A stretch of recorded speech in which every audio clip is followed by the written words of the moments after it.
हमारे चैनल को सब्सक्राइब करने के लिए सब्सक्राइब के बटन पर क्लिक करें, साथ ही बेल के आइकन पर क्लिक करना ना भूलें।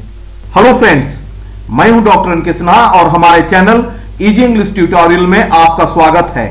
इस एपिसोड में हम लोग पॉसेसिव प्रोनाउन और पॉसेसिव एडजेक्टिव के बीच क्या अंतर है इसे जानेंगे, साथ ही इसके प्रैक्टिकल यूजेस को भी सीखेंगे। तो आइए इसे जान लेते हैं। सबसे पहले हम सेट 1 के अंतर्गत दिए गए इन वर्ड्स पर एक नजर डालते हैं, साथ ही इनके हिंदी अर्थ को भी समझ लेते हैं। ये वर्ड्स हैं my, our, thy, your, their, his, her, its. और फ्रेंड्स, ये सभी वर्ड्स प्रोनाउन हैं।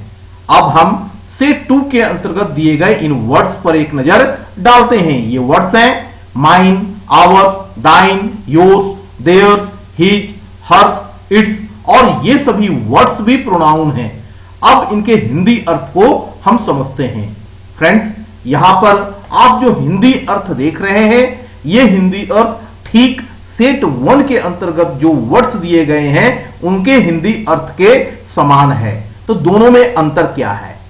याद रखें, सेट 1 के अंतर्गत जो वर्ड्स दिए गए हैं वे प्रोनाउन तो जरूर हैं, लेकिन वे एडजेक्टिव की तरह काम करते हैं, इसीलिए इसे पॉसेसिव एडजेक्टिव कहा जाता है।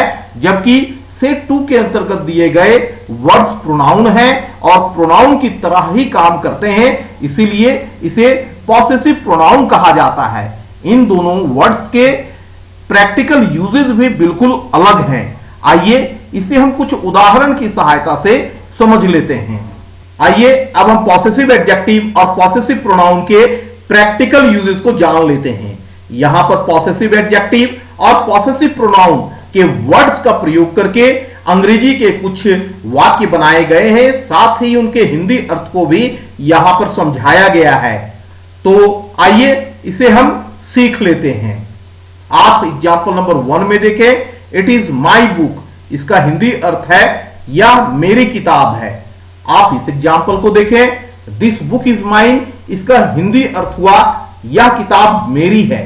इसी प्रकार आप एग्जाम्पल नंबर 2 में देखें, इट इज आवर बुक। इसका हिंदी अर्थ हुआ यह हमारी किताब है। और आप इस एग्जाम्पल को देखें, दिस बुक इज आवर्स। इसका हिंदी अर्थ हुआ यह किताब हमारी है। इसी प्रकार आप एग्जाम्पल नंबर 3 को देखें, इट इज दाई बुक। इसका हिंदी अर्थ हुआ यह तेरी किताब है। और आप इस एग्जाम्पल को देखें, दिस बुक इज दाइन। इसका हिंदी अर्थ हुआ यह किताब तेरी है। आप एग्जाम्पल नंबर 4 पर एक नजर डालें, इट इज योर बुक। इसका हिंदी अर्थ हुआ यह तुम्हारी किताब है। और आप इस एग्जाम्पल को देखें, दिस बुक इज योर्स। इसका हिंदी अर्थ हुआ यह किताब तुम्हारी है। एग्जाम्पल नंबर 5 को देखें, इट इज देयर बुक। इसका हिंदी अर्थ है यह उनकी किताब है। आप इस एग्जाम्पल को देखें, दिस बुक इज देयर्स। इसका हिंदी अर्थ है यह किताब उनकी है। आप एग्जाम्पल नंबर 6 को देखें, इट इज हिज बुक। इसका हिंदी अर्थ हुआ यह उसकी किताब है। आप इस एग्जाम्पल को देखें, दिस बुक इज हिज। इसका हिंदी अर्थ हुआ यह किताब उसकी है। आप एग्जाम्पल नंबर 7 को देखें, इट इज हर बुक। इसका हिंदी अर्थ हुआ यह उसकी किताब है। आप इस एग्जाम्पल को देखें, दिस बुक इज हर्स। इसका हिंदी अर्थ हुआ यह किताब उसकी है। फ्रेंड्स, इस प्रकार आप इन एग्जाम्पल्स की सहायता से पॉसेसिव एडजेक्टिव और पॉसेसिव प्रोनाउन के सेंटेंस के फॉर्मेशन को काफी अच्छे तरीके से समझ सकते हैं। और मैं आशा करता हूं आप इसे समझ भी गए होंगे। इजी इंग्लिश ट्यूटोरियल का यह एपिसोड आपको कैसा लगा, अपने कमेंट के माध्यम से मुझे जरूर बतलाएं।